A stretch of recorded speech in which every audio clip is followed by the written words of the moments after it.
Hello, it's Ashton Lewis. And I'm Daphne Lynn. And you are listening to the NDE World Podcast. Welcome to the NDE World Podcast. I am your host, Ashton Lewis, and my lovely hostess is in the studio with me today, Miss Daphne Lynn. Hello, Daphne Lynn. How are you? I'm doing great. How are you? I'm doing well. Thank you for asking. As always, I love doing this. I love sharing this knowledge. I love growing, and I love helping others. All of the above, and the NDE World Podcast allows us to do that, and that's the beauty of it. So I always look forward to coming in and doing these actual, episodes.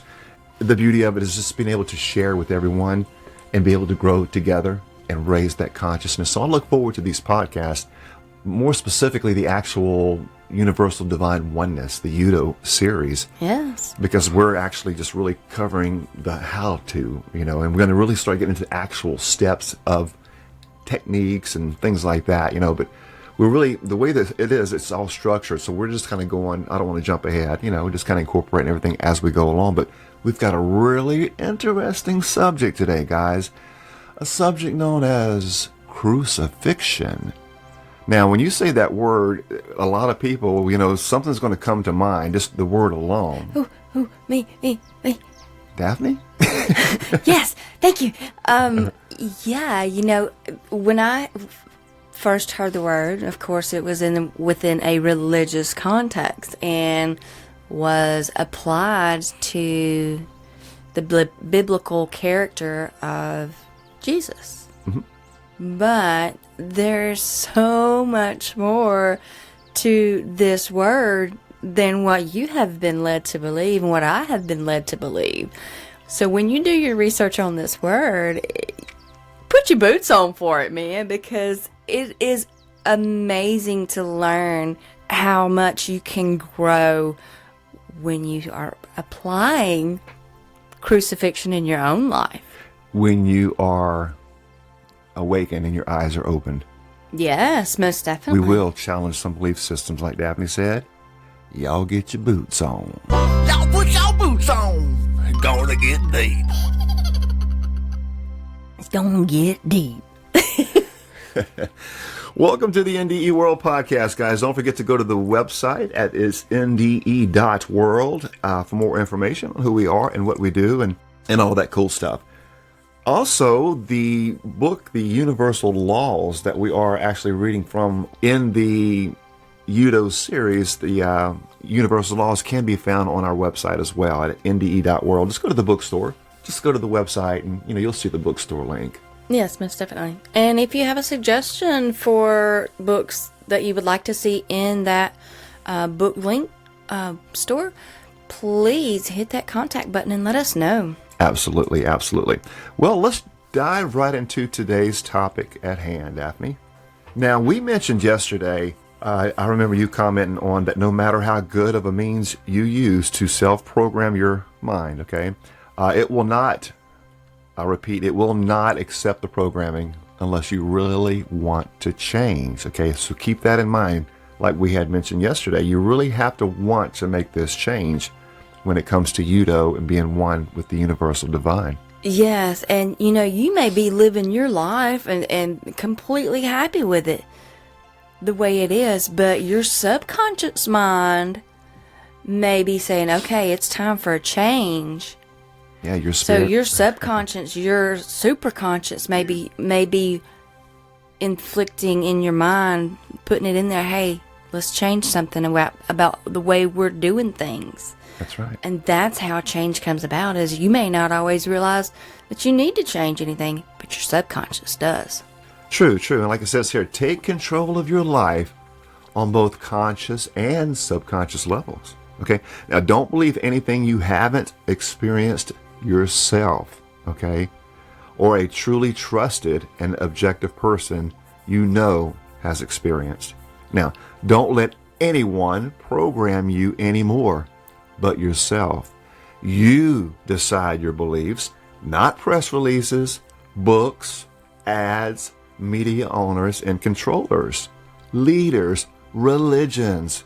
department store owners, car salesmen, gas station attendants, your friends, your relatives, your mates, this book, a teacher, anyone but you. That's right. And remember, kindness and unselfish love for everything and everyone are the only real important things. If something does not include that, then watch out. Yeah, you know what?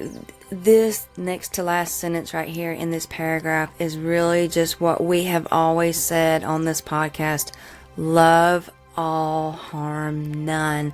And when you can love unselfishly and unconditionally, it is so profound. You can allow everyone in your life, every relationship that you deal with, whether it's mates or parents, co-workers, your bank. I mean, every relationship that you have is going to change because you're not putting conditions on the way that you are experiencing things. Or soaked up into everybody else's demands and, they're thinking for you. And also, we don't realize that we have been programmed.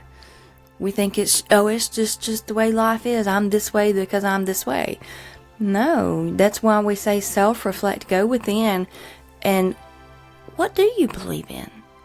Do you have spiritual goals? Are you aware of your spirituality? Self-reflect, go within, and get rid of the programming from others. Garbage. And you decide what you're going to believe in. And don't worry what anyone else says or thinks about what you believe. It's not for anyone else to infringe on your beliefs. That's right. And like we said earlier, it's something that you have to do. Nobody's going to do this for you. If you want to be an enlightened soul, you want to be the highest version of you that you can be, unless you have it depends on how you look at it, fortune or misfortune of having a near-death experience where if you want to go get out and kill yourself or get killed and are fortunate enough to be able to come back from the experience, okay, that's the shortcut, okay? However, what we're trying to share with everybody, the UDO system is giving you the same experience, okay, through a meditative approach where you can actually go into yourself and go into certain states of consciousness in meditation, and we're going to share all that with you to get back to that oneness that these near-death experiencers talk about. They go on the other side and they feel it, they experience it, and they realize the oneness, and they come back. Their life is never the same. Okay, that's UDO. They grasp the universal divine oneness, that they are part of the oneness. Well, that's what we're trying to do. However, taking the ancient way of doing it, and that is as far as learning the proper meditations, mind control, and getting your life under your control. Right, and that's what I was about to comment on was meditation, because there's so many different levels of meditation. You can be washing dishes and meditating on something. It's not that you have a set, okay, this is going to take me an hour to do, it's not like that. It starts with a first step, just really thinking and pondering over things as you go about your daily life. And then you can, okay, let's take this a step further. Let's really self-reflect. Take time and get out in nature, get to yourself, wherever you want to go. Take 5 minutes to apply breathing techniques and visualizations and go within and clear the clutter of the mind. Progress up to certain times if you want to, but it's not something that is hard to do. It comes very naturally and easily when you have the right intent. Right, and it is a discipline. Now, I'm going to take it a step farther for the ones who have been doing it and doing it a long time, and they may disagree with what Daphne just said, but I do understand where she's coming from. The bottom line is and she's absolutely exactly right as far as meditation. Meditation, but you got to understand the difference between meditation and daydreaming. You can daydream anywhere, okay? But you also have to understand the difference of meditation and contemplation and mind control, and you controlling the mind, all right? There are, it gets deeper than that, and that is where the discipline comes in, Right. And that's something you're going to have to work towards, to get into what I would refer to as deep meditation or contemplation of your spirituality. That is a deliberate focus. In other words, you don't want to be doing dishes because you're doing dishes. You're distracted. There's no way you can meditate doing that. You have to, like she said earlier, you have to get out in nature. You can do it in your house if you want to. That's fine. But you have to get somewhere where there is no man-made energy anywhere close by. In other words, that's the best way. traffic and horns and automobiles and just loud city sounds, or cars passing by, or planes flying over, or just anything that man has created creates. Remember our lesson on vibrations, okay? There are destructive vibrations that will harm you. We may throw that in later on down the road, but you have to understand that there are sounds that are harmful to you, just like there are sounds that are good for you. Well, when you understand the natural world and understand UDO on the deeper level, and understand that you are part of nature and that you are nature, you are God, then you'll understand your best meditation will be in a natural environment, whether it's a seashore with ocean waves, because now you've got you've got all the senses being applied, or you're up in the mountains next to a lake, you're kicked back next to a stream, you're sitting on a rock next to a river, you're taking a stroll through a wooded forest with beautiful birds and all singing. You get the point. You have to understand that in nature has its own vibration, okay? And if you want to get to the right level of vibration where you need to be, go out in your backyard and hug a tree, lean up against the tree, get under a tree and meditate. Because from what I understand from studying the Essenes, the trees are some of the most powerful spiritual beings here on earth with us, because of their roots and their depth go into Mother Earth. They are so grounded, okay? Humans, we're not grounded anymore. In fact, we don't ground unless we deliberately take time to get out and do grounding. That's a subject for another episode. Yeah, take your shoes off, get out in nature. But every animal is grounded because everything is connected to Mother Earth. But anyway, I don't want to get too sidetracked. And that is the best form of meditation. Think about the man-made things, cars, airplanes, helicopters, all these. It just disturbs the natural sound barrier. The world of sound. There is a world of sound here that we live in. So all of creation is in harmony with the Divine One. Yeah. Man is the one that's polluted everything. Right, absolutely. And when you understand the universal law of vibration, if everything is vibration and you want to put yourself in a certain vibration, like we said yesterday, the higher the vibration, the more love, the more peace, more enlightenment, the more, these higher things, these states of consciousness. Well, if you want to raise your vibration, it makes sense to get out where the vibration's already raised. You see, just go get into it. Go sit down and be a part of it, and just let the energy flow. It works that easy.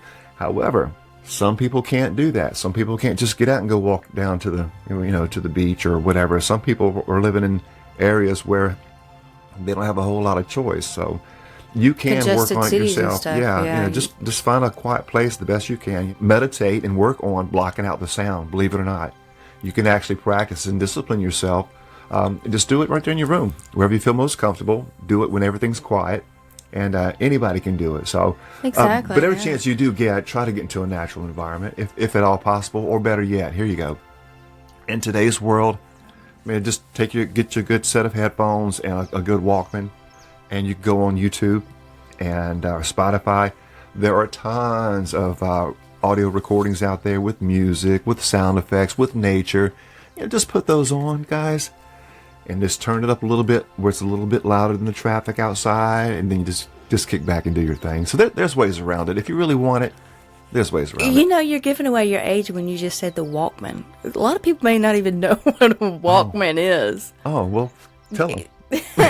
It's a little device that you used to could put music on, but nowadays we have our phones. So download an app. It's some kind of music app or whatever, and just create a playlist for meditation. Yeah, very good, very good. Okay, now, before we wrap this section up, I've got a couple of questions to ask you here, guys, and you have to really pay attention to this. And it asks, when will you all wake up?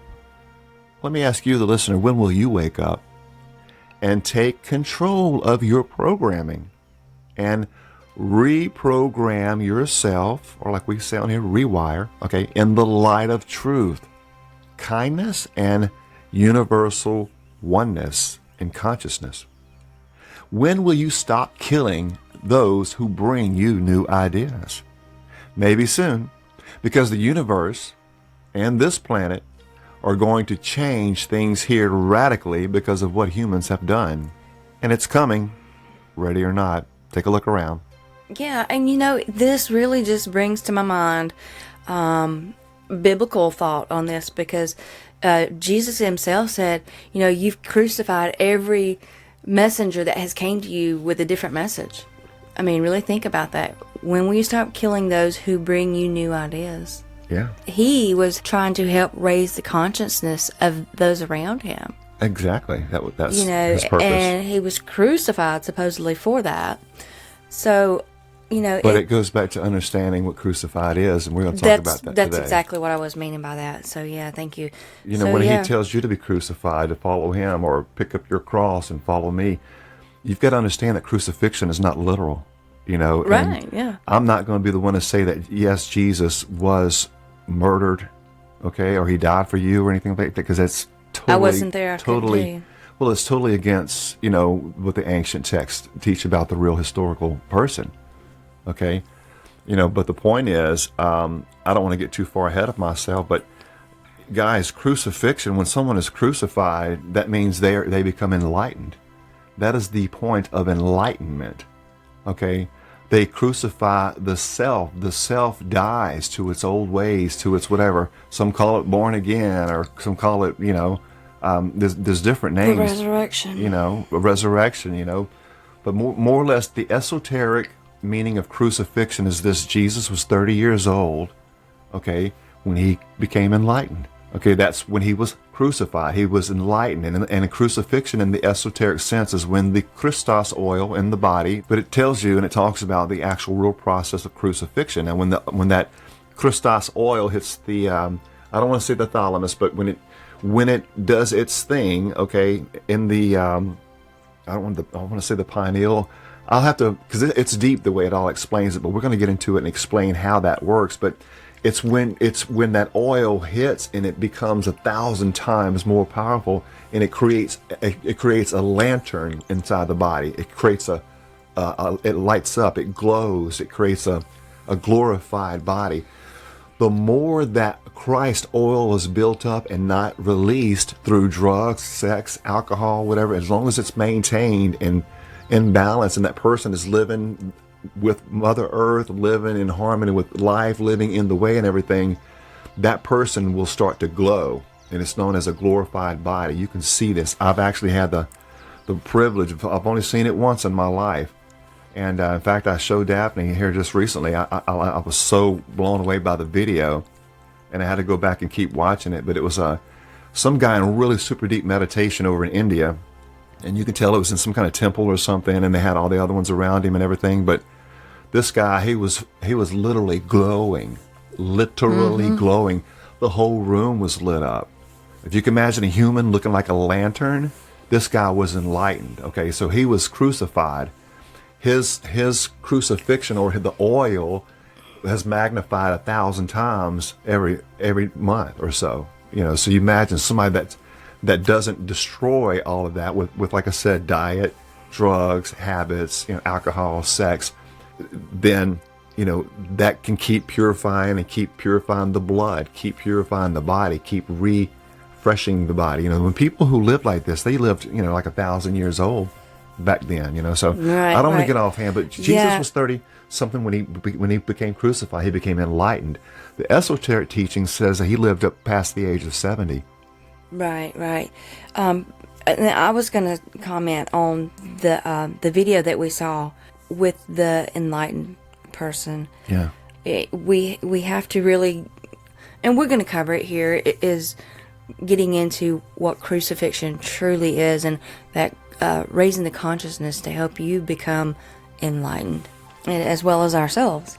Even like Santos Bonacci has got videos out there on the sacred secretion. I mean, there's so much information out here available.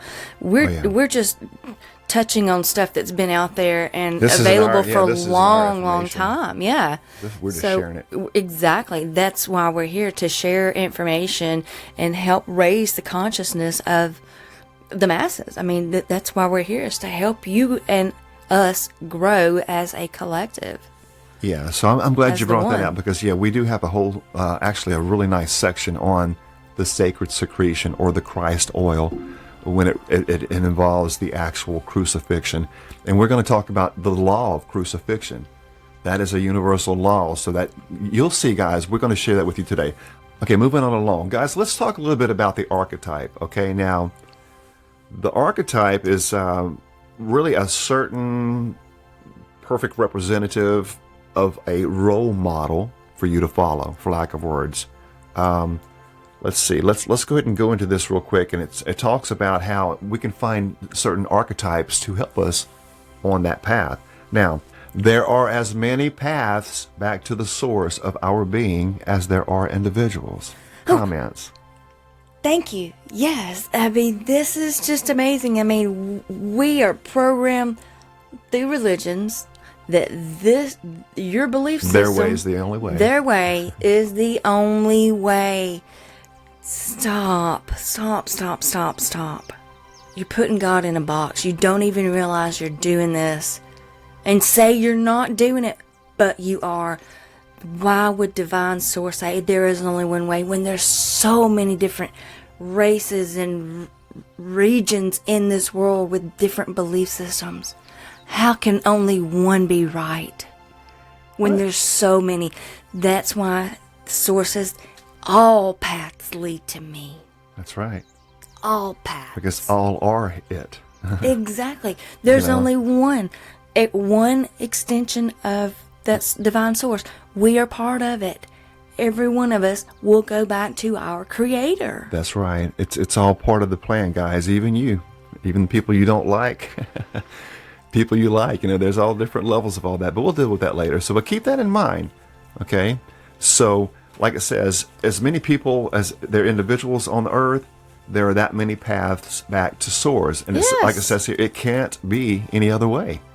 It's the only way it has. It's reality, guys. Wake up. Now, each entity is where they are and basically what they are because of the separate paths and experiences that they have had and created in arriving at that point in time and space. Likewise, each entity has their own particular way to return or backtrack from that point. Keep that in mind. Let me repeat that. Okay, you also have the ability to backtrack, okay, from whatever path you went down, which means you can always come back off of that path and get onto another path, and particularly the path of UDO. Now, people are at all kinds of different places on their path. That's right. The path that they made themselves from the top. Keep that in mind. It doesn't really matter where each person's path is. They all still end up back at the top. That's right. Like we said earlier, everything goes back to source. Correct. As we get closer to the top, some paths converge. We converge with soul mates and with soul groups. So, what are soul groups? Now, I know. I know Daphne's going to be ready to comment on this one for sure. I love this book. I mean, I'm kind of going over it for the first time here, people, and I'm just, it's resonating with me, and I'm loving it. So thank you, Ashton, for finding this and turning me on to it. Thank you, Spirit, for leading us to it and leading it to us. Now, it says here, it goes on to say, what are soul groups? Well, it brings out that soul groups are other beings who are like our spiritual family. All right?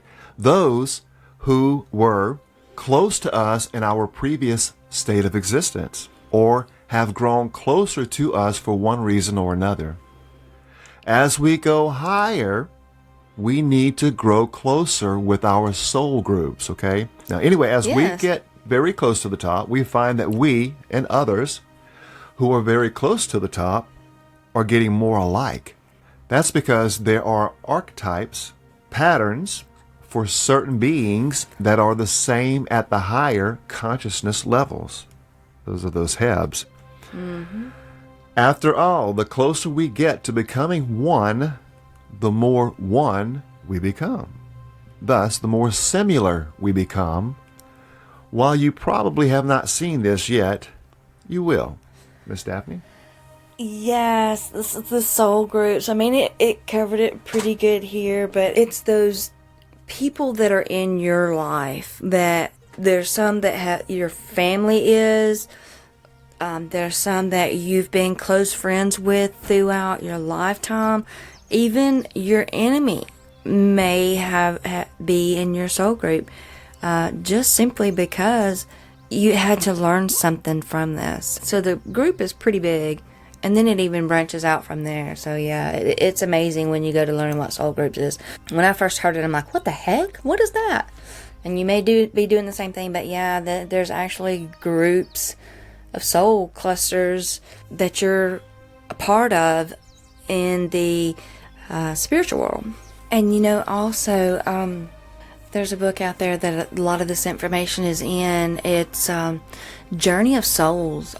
Good book, yeah. Michael Newton. It is a really, really good book. Yeah, and that is also on the NDE WORLD website in the bookstore as well, guys. We've got near-death experience, all kind of cool stuff, and it's being added to and growing every day. But yeah, that book is on the NDE WORLD website if you want to go check it out. And you have read it, and it's it talks about the soul groups and all. So Daphne knew more about the soul group concept before I did. So it's all because the first time I heard it, it just intrigued me. I'm like, well, what the heck is a soul group? So I started doing research on it and found some books on it, and I'm like, wow, this makes sense. I mean, it really does. It really just resonated to my core, because it's that spiritual side of ourselves that is eternal. Right. Well said. So get the book, guys. Go get the book. Yeah, NDE WORLD bookstore. Yeah. And it is Journey of Souls? The Journey of Souls, yeah. The Journey of Souls. And Dr. Michael, I believe it was. Dr. Michael Newton, yeah. Perfect. Thank you, Daphne, for sharing that with us. Now, it's fixing to get deep here. Put your boots on. It's going to get a little deep, guys. Right. It's going to challenge your belief system about what crucifixion is, because, I mean, it's not what we have been programmed or led to believe that it is. Right. And when you can learn the truth of it, it sets you free. Absolutely. The truth will set you free. Now, some people, I'm reading here from the actual UDO book here. Some people who have concluded that their path is the right way think that since their path is the right way for them, it must mean that it is the only right path. Ooh. And that other paths are not the right way. Ooh. They consider all other paths, quote unquote, false or a lost way. But this may not be true. They make false judgments. Mm-hmm. They don't realize that just because they can't see the other people, it doesn't mean that they aren't climbing the mountain on their own paths. Many people don't accept the paths of others because they can't understand it from their point of view. Mm-hmm. They don't realize that the other person's path may lead back to God also. Getting back to the mountain allegory, again, the closer that people get to the top, which means the more expansive they get in consciousness, remember that higher vibration, the greater their viewpoint. The top of the mountain has been becoming smaller, narrower, closer together, and thus it is easier to see more sides of the mountain at the same time, and see that others' paths are also converging on the top. We too often see individuals of one particular path taking the attitude that their way is the way, and all others are not on the path. This reflects their lower position on the mountain, their degree of lack of consciousness. Okay? No particular path is the path for everyone at a given place and time in their consciousness, even though it may be the path for the particular individual who is on it. And this is so well said. If you're aware of your spirituality and you're seeking that divine, then you're going to have some type of religious belief. Belief systems change on a regular basis. You just don't realize how often it does. I remember when I was a J-Dub, I believed one way. I remember when growing up I was in the church, I believed one way. So you're always growing. Beliefs will change, guys. Beliefs change. And coming out of the J-Dubs, I stepped into another spiritual belief system. Yeah. And now I'm on another spiritual path. It doesn't matter what path you're on. All paths of spirituality lead to the one. Yeah. All. And according to this, like I was reading earlier, no matter where you are in your life, you are on your path. There's no getting around it. You may not be doing anything. Yeah, you can't detour. I mean, you really are on your path. But are you making the choices that are in harmony with the way or the universal law, laws, should I say. I like it says here that we really should not judge others. Ooh. Unless it is for the purpose of making choices or navigating on our own path, in which case we must judge. For instance, you may have to judge whether or not someone you are thinking of hanging out with is a good association or not, because of the influence it will have or not have on you. Otherwise, how are you to decide your own path? Or you may judge in order to learn from the mistakes of others, instead of making them yourself. In a voting political society, people must judge the character of who they want to vote for in order to make the best choice for running a country. They may have to come to the conclusion that so-and-so is a bad person and shouldn't be running things. That is judging someone, isn't it? Mm-hmm. There are many such judgments you must make in life. But most people don't just judge, they condemn. And there's a big difference between judging and condemning. Condemning is judging without unselfish love. Let me repeat that. When you're judging, it can be done with love. It's unselfish love, right? However, people who are judgmental, that's more of a condemning spirit. It's actually a judging without that love, that unselfish love. And it just really makes me think of my own self when I was on my religious walk. Mm-hmm. I was on the right path and everybody else was on the wrong path. Therefore, everybody else was going to be condemned. That's right. Everybody else was going to burn in hell because they weren't on the path I was on. That's right. That's a classic religious mind control trick. Exactly. That goes way back to the beginning. And how unloving of me to even think that way. Right. Shame on you. Exactly. Shame on me. That is absolutely Shame on me. wrong. I have been through it. Yes. Absolutely, and I see it now. But me too. And thank we're on goodness. just different levels. Yeah. Exactly. Thank goodness I can continue to grow. Yep. Very and good. love unselfishly. That's right. And that's what it's all about. Moving on, it says that it is a judgment tinged with resentment, hostility, hatred, or anger, and it is damaging to both the person who is condemning and the person who is being condemned. Judging alone is sufficient to allow you to take positive action. You don't need to be condemning of someone because they are doing something bad. And some things may not be bad, but just things that are not right for you. You have to discriminate that too. But there will be times when you need to, quote unquote, judge that something is bad so that you do not do the same. Okay, so many things are necessary on the many paths people must tread to learn their lessons or pay back their karma. And it is not for us to condemn. That's right. It is also not for us to interfere unless it hurts us or others. Thank you. What law is that, Daphne? The law of non-interference. And when you're putting all this into practice, you're actually practicing the law of autonomy. We learned that a couple of days ago. Sure, yeah. Because you're determining what is right for you. You're taking your control. Path. You're taking control of your life. Yep. Like it says here, so when you decide you like someone or dislike someone, are you judging them or condemning them? Well, it could be either.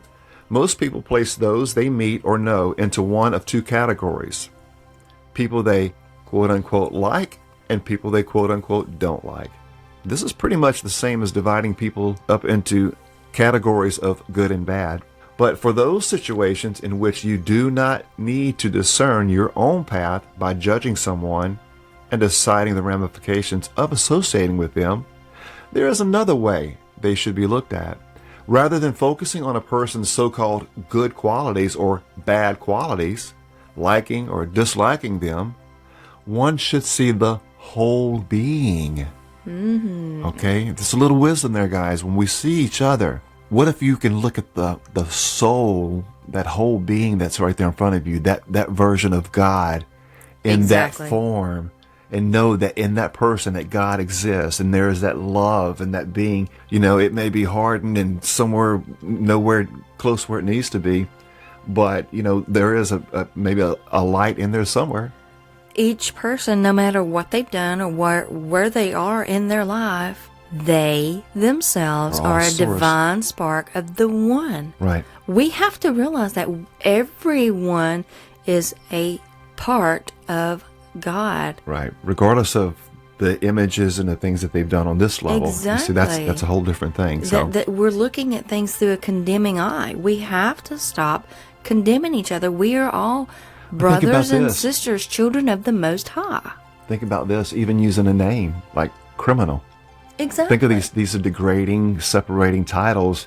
If you look at somebody and that is your perspective, that you look at them as a criminal, then you have made a judgment in your mind Exactly. that doesn't need to be there. And like it says here, in order to serve the universal spirit and become, one, or that UDO, the Universal Divine Oneness, and help our kin, okay, which everyone is our kin, That's what I was going to say. Thank you.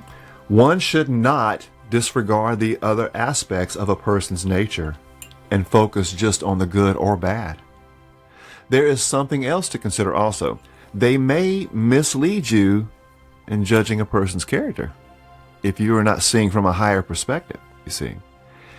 If you are seeing people with limited perception, you may see someone during a time and day in which they are strongly exhibiting their good nature or bad nature.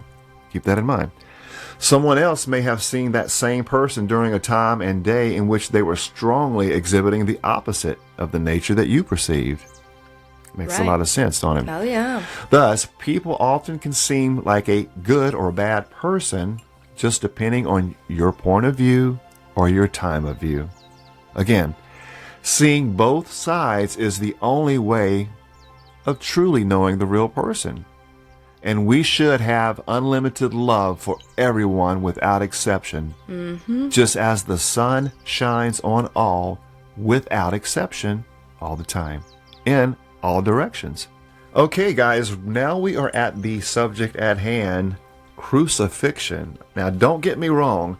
We do have the historical stories of, physical crucifixions, okay, where people were crucified or killed some kind of form or fashion, okay?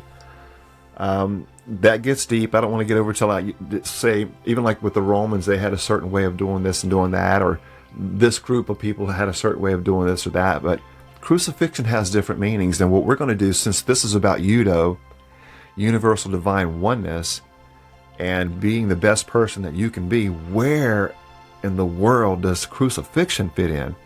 I mean, can you just imagine now, all of us, we're going to have to go out and, drive stakes in our hands and nail us up to trees.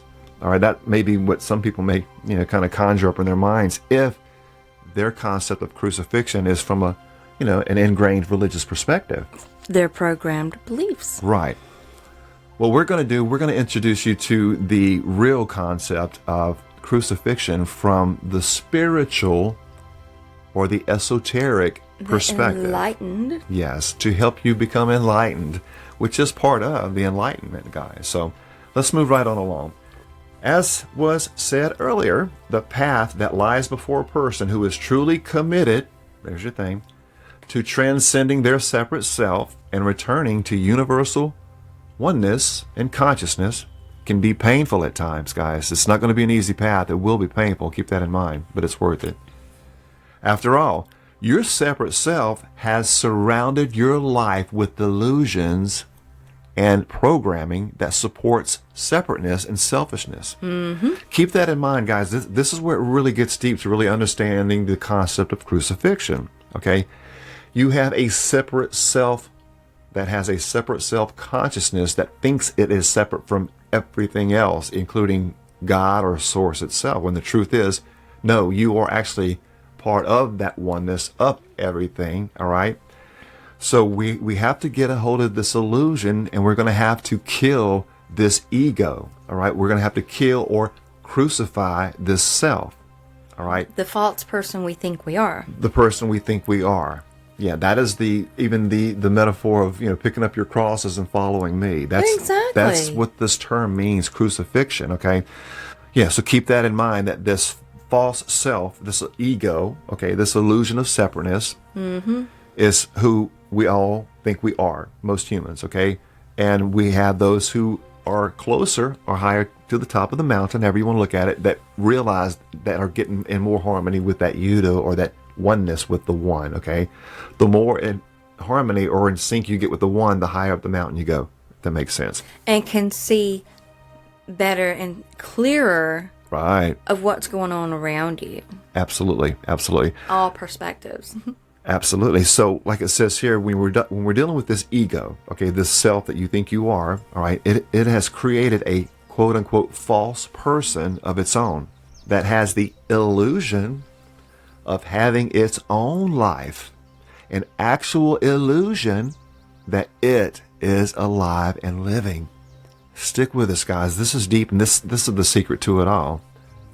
Daphne, you want to comment before we go farther? Yes, I do. And this is where we get hung up. When you ask somebody, well, who are you? And they go to saying, well, I'm this, I live here, I'm part of this, whatever, I have this, whatever. That is your story. That's yourself. That's your avatar. That is not the spiritual, divine you. That's right. Exactly. There is beauty in learning that your story is not you. It's so, when you can awaken to that fact, it's life-changing. It is. It's all part of that path to enlightenment, Exactly. Okay, keep in mind this is what I'm fixing to say here, guys. Really, really listen to this. To be one with the Universal Spirit, again, all right, UDO, involves, quote unquote, killing this false being and all of its selfish, separate illusions and programming. Let me repeat that. To be one with Universal Spirit and consciousness, that divine oneness, to get back to that oneness of who you really are, again, okay, it involves, quote unquote, crucifying, killing this false being and all of its selfish, separate illusions and programming, aka ego. Daphne? Yeah, I mean, it is, the first step is awakening to the concept that you are one with everything. And our NDEers come back aware of this fact. Yep. They get to experience it. Everything is energy. We're the ones that haven't had the experiences. We have to go about it through learning through someone else, reflecting within. There's many different ways to learn about this. Absolutely. Now keep in mind, guys, let me repeat that last line that I just read because it really leads up to this next part. So you have to grasp what we're saying here because we're getting ready to go over into the actual universal law of crucifixion and share that with you. Now pay attention. To be one with the all, one with the Universal Spirit, involves killing off the ego or killing this false separate self. Okay, that's the key you have to know.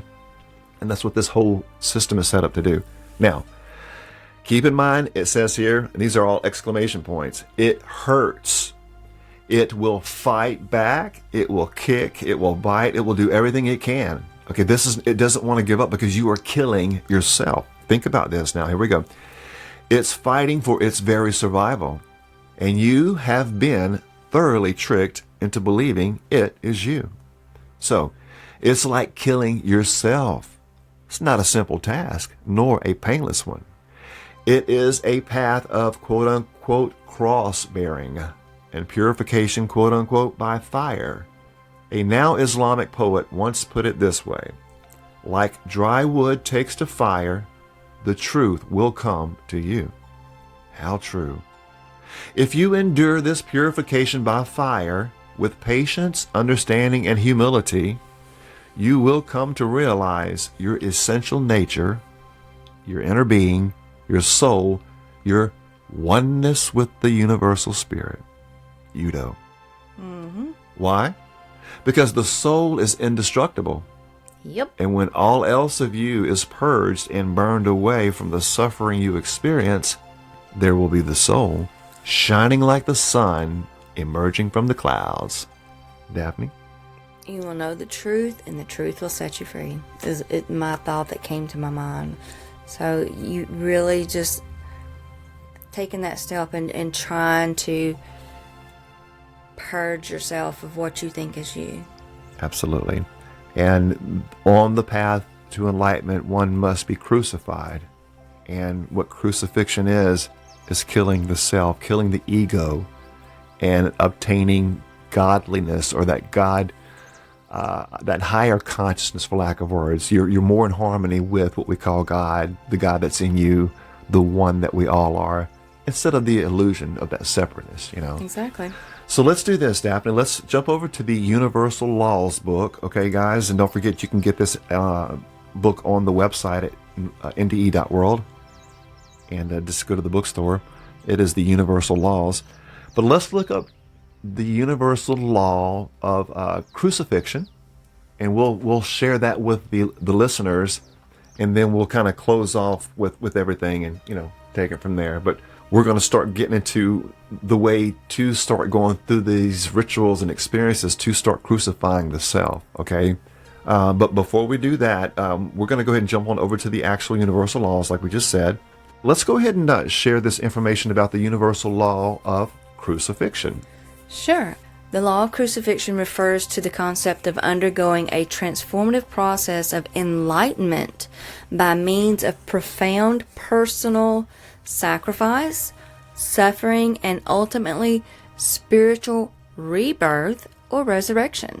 This principle symbolizes the death of the old self and the emergence of the new enlightened self. Wow. Did you catch that? I mean, look at this, Daphne. When you think about today's religion per se, when you go and when you apply the law of crucifixion, when you get to that point and when you're ready, you're ready. Like the guy said, it's like, dry wood to a fire. You'll know it. You'll know it when you become enlightened. Oh yeah. But the point is, like it says here, how do you get to this transformative process of enlightenment? Okay, by profound personal sacrifice. Let's keep that in mind. Okay, so many people in so many religions, they already believe that somebody else then made the sacrifice for them. They don't have to make any sacrifices. So bam, number one right there, you're not even working towards your enlightenment. All right, you're coattailing. Now, number two, suffering. Well, yeah, there's a lot of suffering in the world, but a lot of people believe, well, that somebody else done did all the suffering for you, that, it's okay to just do whatever you want to do. All right?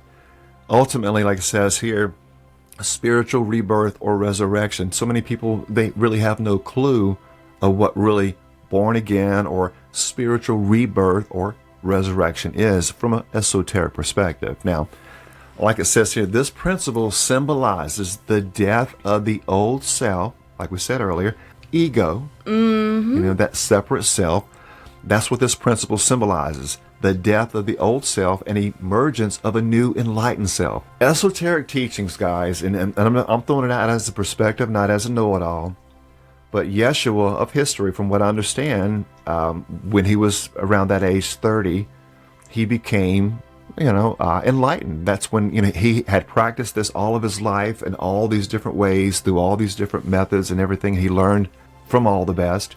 And at the age of 30, he became enlightened. That says a lot, because it takes most people lifetimes to become enlightened. So he reached that enlightenment. And from what I understand, he lived to be 70 plus. Like I said, I can't remember the actual number. I heard like some 72, 78 or something. I don't recall because it's been a while since I remember, being. This is actually covered that. in the Secret Teachings of All Ages. Yeah, absolutely. Yeah, that's probably where I got it from. To be honest When with you said it, that's what where I was seeing it at. Yeah, so you have to understand the actual symbolic meanings of all of this. Symbolism, Symbolism, absolutely, of the crucifixion, of the born again, of the all these different things. So moving on along, so how can you apply the law of crucifixion in your life? Number one, embrace suffering as growth. Miss Daphne, would you go ahead and maybe share that? And that means that you understand that suffering and challenges are integral parts of personal and spiritual growth. View difficulties as opportunities for transformation and learning. So many people are aware of their personal lives, but not their spiritual lives. You have to take responsibility for that as well. Exactly. And so many people, like I said, I'm covered. I'm covered by the blood. I'm saved. I don't have to do nothing. And at the same time, still even doing things to themselves, harming themselves in some kind of way, either through, physical means, things being done to the body, addictions, drugs, any kind of whatever. Nobody is working. Nobody's practicing self-discipline to be the godly person that these masters taught how to be. Yeah. There has been a hoodwinking group that had come in and hoodwinked everybody. Right. And it's up to us to wake everybody up.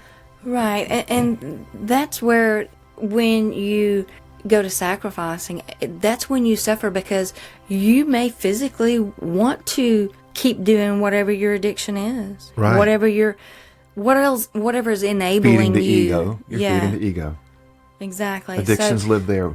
Yeah. When you stop doing that, that's suffering. That's self-sacrificing. Right.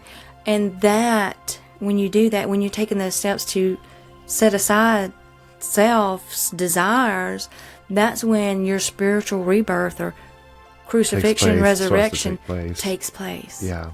And your vibration changes, But you have to be self-disciplined, guys. And every one of us has some kind of weakness, just like we all have strengths. But that's just part of being human. We have to have something to work on to be the better. I like this, that it says, view difficulties as opportunities for transformation and learning. Right. Don't look at it as, I got to have that. Say, no, I don't need it. You know what? I got this. And then the more you do that, the mind says, okay, I don't need it anymore. Then it'll get back more under your control, especially with, meditative practices and stuff. Now, number two, I love this. Let go of the ego. Recognize and release attachments to the ego, the self, and its desires. The ego often clings to fear, pride, and materialism. Letting go allows for the emergence of your true higher self. I love that, yeah. So to experience crucifixion, you have to go through it, of course, to get to that level of consciousness where you need to be. It's part of the path. You have to let go of the self, that separate self-consciousness, that AKA the illusion of, separateness we call the ego. Mm-hmm. You have to get it under control. And like I said earlier, it's not going to go down easy. And that's why you have to have a true teacher. And we're going to get to this later, guys. We are going to put you on the path. It's up to you to go through the walk. Nature and life has a way. It will know when you are at a certain level. It will bring you whatever teacher that you are going to need for your growth at that time. It's going to come into whatever form it needs to. That's what I was going to say. You can have forms. Preferably a real teacher. It's going to be for some of us. It can be in a form of a book. It can be in a form of a video. It can be in a form of a friend. It can be in a form of, when you are ready, as long as you're focusing on the path and planting those seeds, then and a lot it'll of come times, back to you. Yeah. You may be under the disillusion still, or the illusion still, and your subconscious is aware of this. So it's bringing to you what you need without you even realizing it. That's right. So that's what it goes back to, that really taking control of your mind. Exactly. Get rid of all the garbage that doesn't belong. Start just building your own world with your own mind, that autonomy. If you've got the ability, it's your responsibility, Mm-hmm. Number 3, practice self-sacrifice. We have to engage in acts of self-sacrifice that benefit others and your higher self. So when we practice self-sacrifice, we engage in acts of self-sacrifice that benefit others and your higher purpose, your ultimate good. This could involve giving up personal comfort or resources to serve a greater good. There you go. So that is something so many people don't really understand is self-sacrifice. Exactly. Okay. And that self-sacrifice means, you may have to be in a position where you're going to have to get out of your comfort zone. All right. Maybe going against a time where you'd rather be just kind of sitting back on the couch watching TV or playing on your phone. Regardless, the thing is you have to sacrifice your time, your energy, your wants, okay, yourself to be able to help others. That's going to be part of that sacrifice. That getting rid of that self is when you start you got to kill the self, from what I understand. I'm going to say this, okay, with saying this, self-sacrifice. I'm looking at my own self-sacrifice in this moment. I need my rest. I like to sleep. I work hard every day. So when I come home, I want to sleep, right? We get up every morning, 4 to 4:30, and come in here to do this. How hard that is on my body. But the joys of sharing this is so fulfilling. So I'm making sacrifices myself just to get this information out here because it is so profound. I mean, take time and really reflect. What can you sacrifice to help someone else? That's right. Good example. Very good. Yeah. But she kind of fibbed a little bit. She gets up at 4:30. I get up, around 3 or 3:30. So sometimes you get up at 2 o'clock. I mean, you just get up at all kinds of hours. At least an hour or two earlier. Yeah. Yeah. Well, that's what I'm saying. That was me. That's my sacrifice of myself because that's giving up my time, my rest that I need. And I'm perfectly fine doing that because look at the benefits that is coming. We're helping to raise the consciousness of so many people.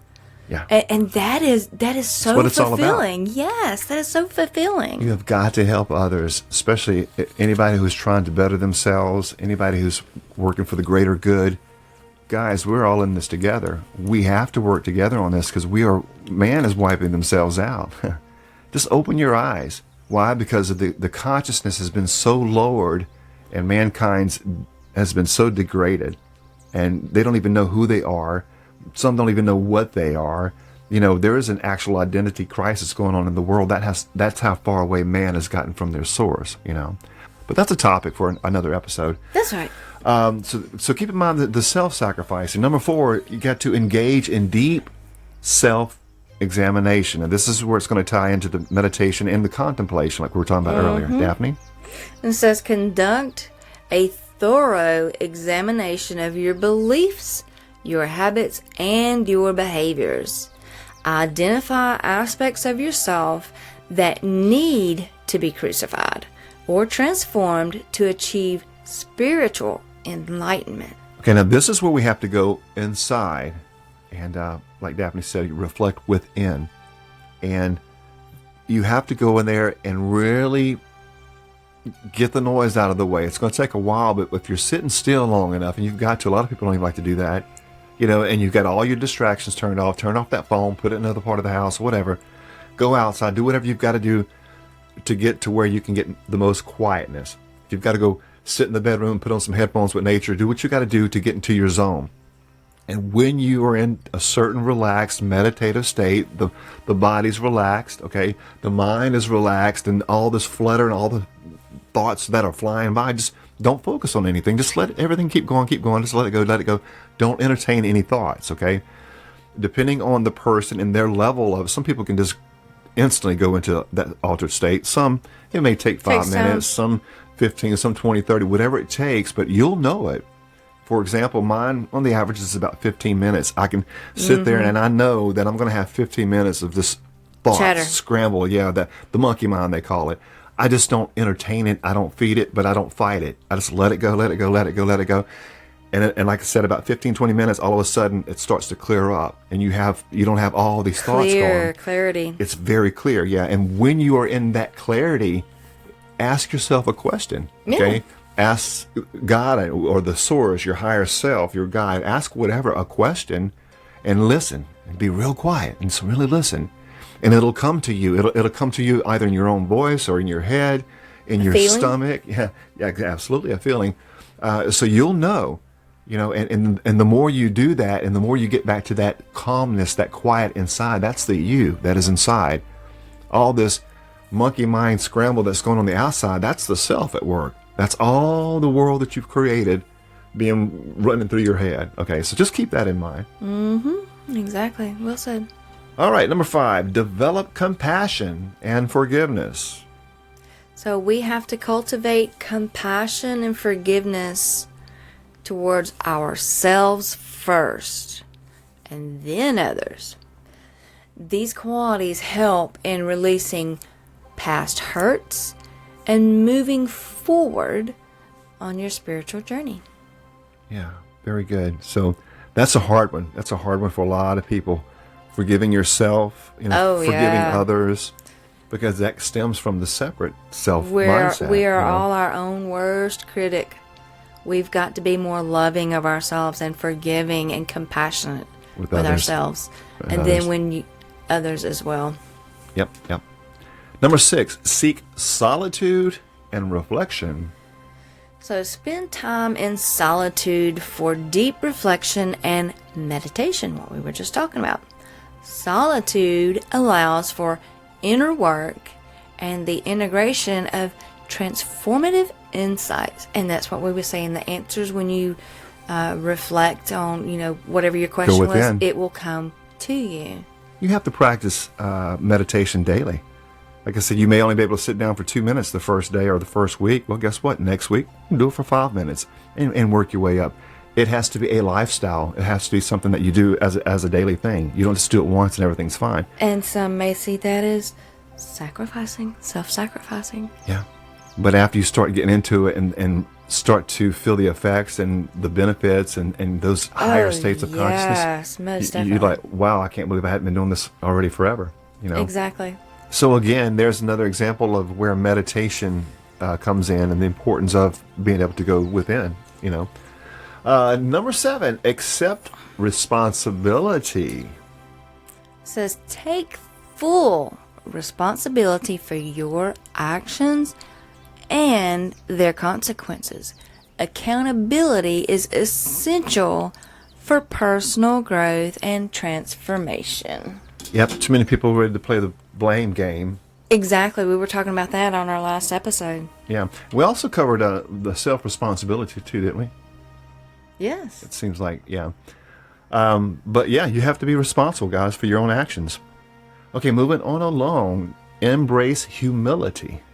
So when we practice humility by acknowledging our limitations and imperfections, humility opens the door to genuine spiritual growth and connection with everything else. That's right, humility. And that's an actual universal law as well. We'll have to go over that as well soon. Sometime. And they are all intertwined. These universal laws all are interconnected, just like us with everything else in the world.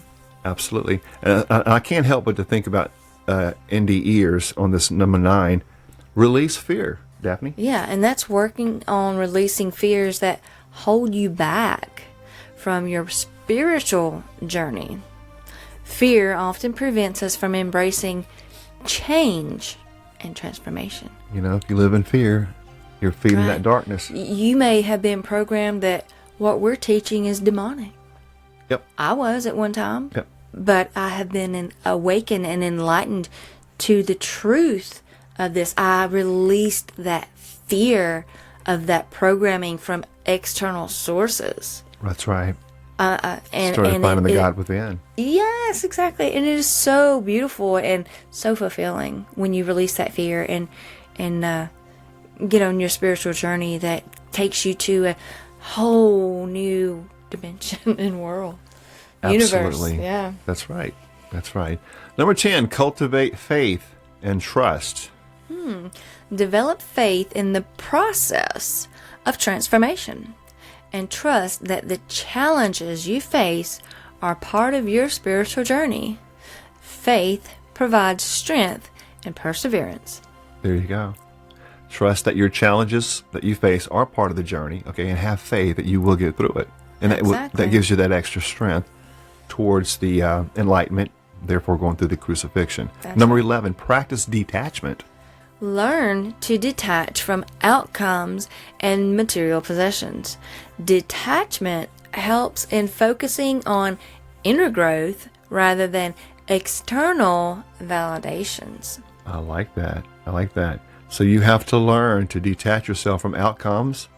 And here's one for a lot of people, material possessions. If you're a materialistic person, you are nowhere near where you need to be as far as enlightenment goes.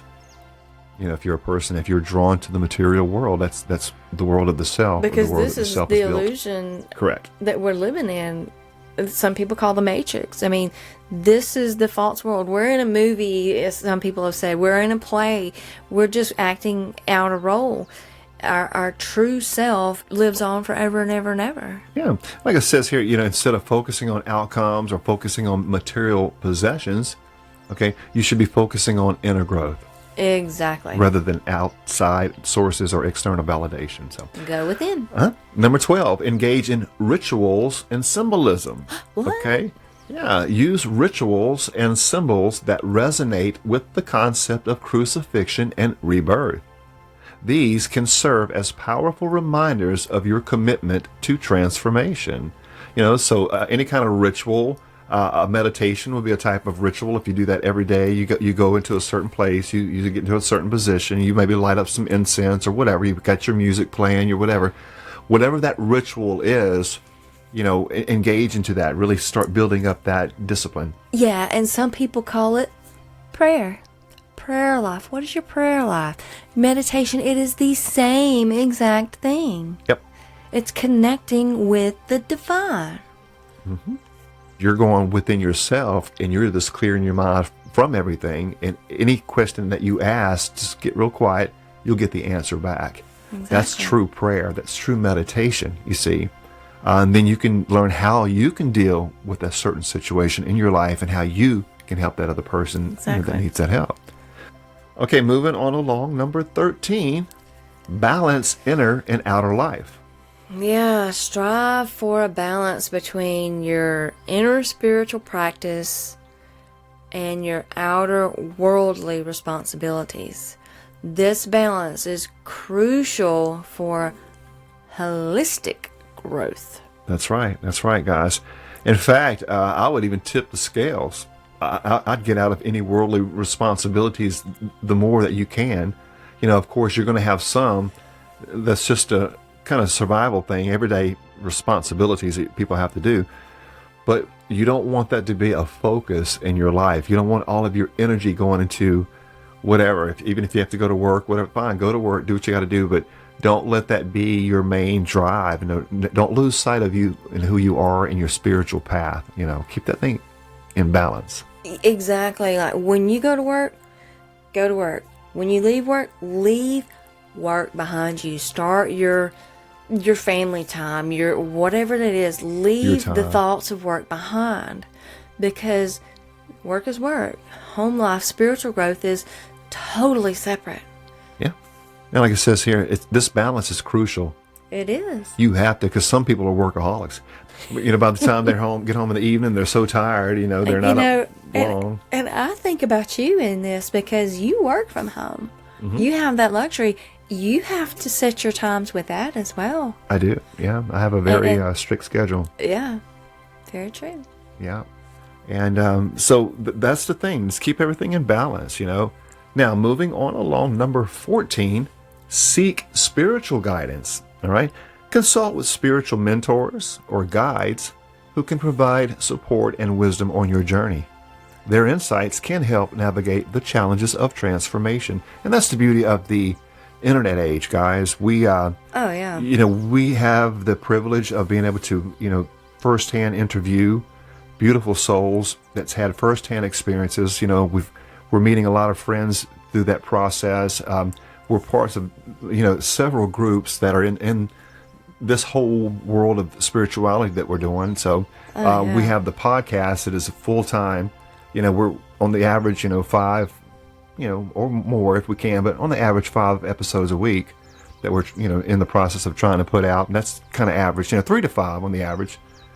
Depends on what we've got going on. So it's a full-time job. Just coming up in the morning and getting everything prepped for each podcast, and then the topic at hand and the subject, and putting it all together. And then once it's done, you've got another, time for just editing it all together. And the longer the episode, of course, the more time it's going to take to edit it. So it is a process. And that's why I say it. Your work is very much appreciated, and I'm sure by the listener as well. So thank you. It's for a purpose. It's for a greater purpose. That's why I'm motivated to do it. Yes. It's going to help the world become better, because I'm so tuned in. One of my gifts is the gift of discernment, and I'm so tuned into people, feelings, emotions, and all. And it's hard for me to even be around most people, because so many people are putting out such negative energies. Oh, yeah. I find myself alone a lot.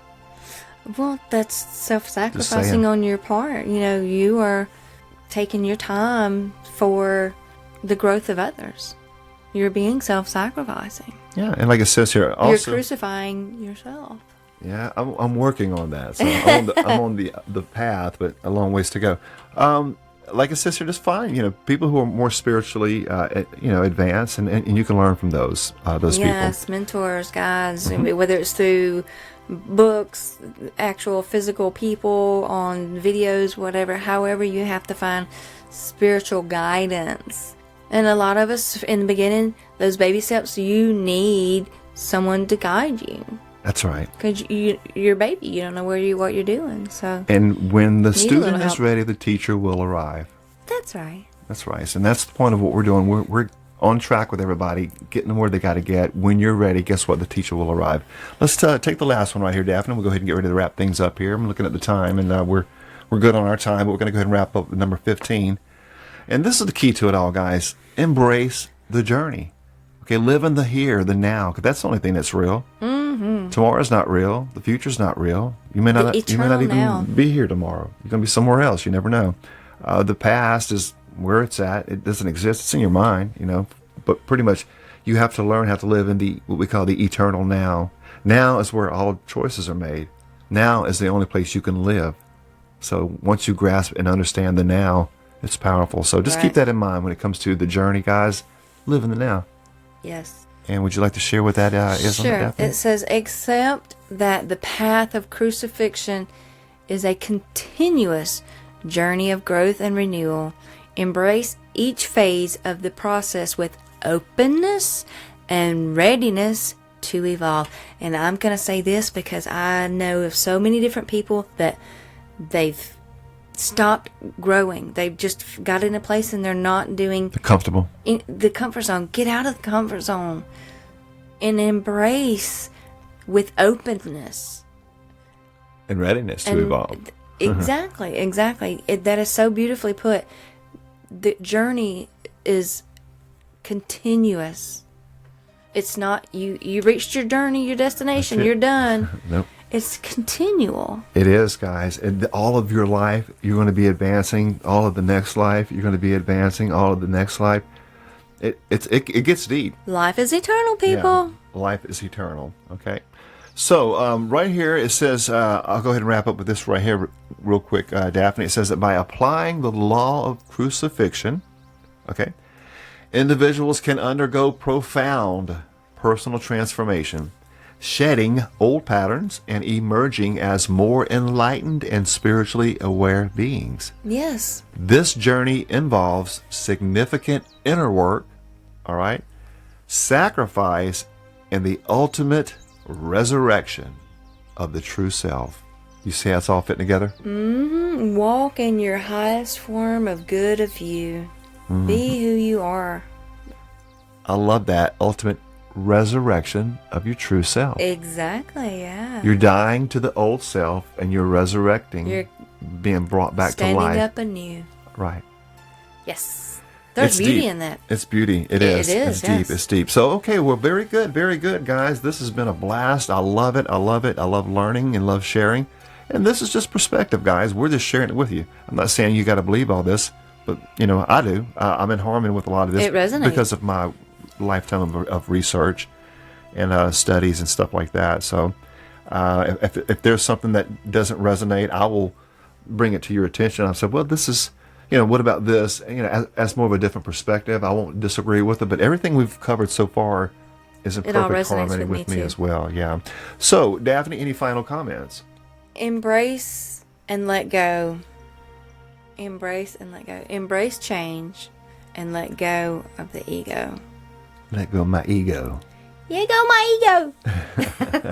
Yeah, remember that old waffle commercial? Yes, I do. I knew exactly what you were talking about. Was it ego? Let go my ego? Or let go my ego? Whatever? I don't know. Yes. We'll use let go my ego since it more resonates with this. Oh my gosh. Subliminal right there. It's letting you know that your egos, guys, ain't nothing more than waffles. I love it. I'm teasing. So, but anyway, just keep that in mind, and hopefully you have a different perspective on what crucifixion is. And I'm not saying that that Jesus of the Bible didn't go through some kind of crucifixion, physical crucifixion by the army. I'm just letting you know there is another side to the story, and some of you may not be familiar with that, but it's a rabbit pit. It's not a rabbit hole. And that story runs deep, and we have plenty of time. We'll share that with you all as we go. But just keep in mind, Jesus was crucified at 30. He became enlightened. Right. Okay.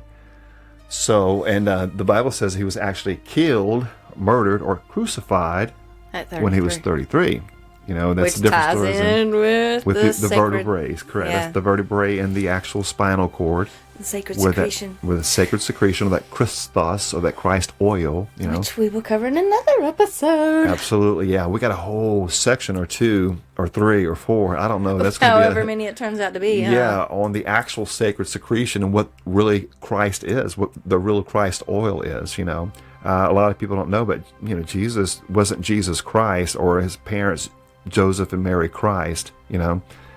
Yeshua was the man's name, and he was an enlightened soul that was able to reach UDO, reach Christ consciousness, that universal divine oneness. That's what he was about. As all the masters were. All the masters, yes. They all taught the same thing. And they all teach the same thing. So anyway, that's pretty much it for today, and hopefully you guys have a different perspective on everything. We love you so much. Don't forget to go to the website, NDE.world, and also the bookstore on the website. You can find the actual Universal Laws book that we've been going through in this series. So, all right, perfect, guys, perfect. Well, we're going to go ahead and wrap things up. We love you all so much. May peace be with you all until next time. Y'all let your light shine. Hello, you beautiful souls. Don't forget to visit the website, NDE.world. That is NDE.world.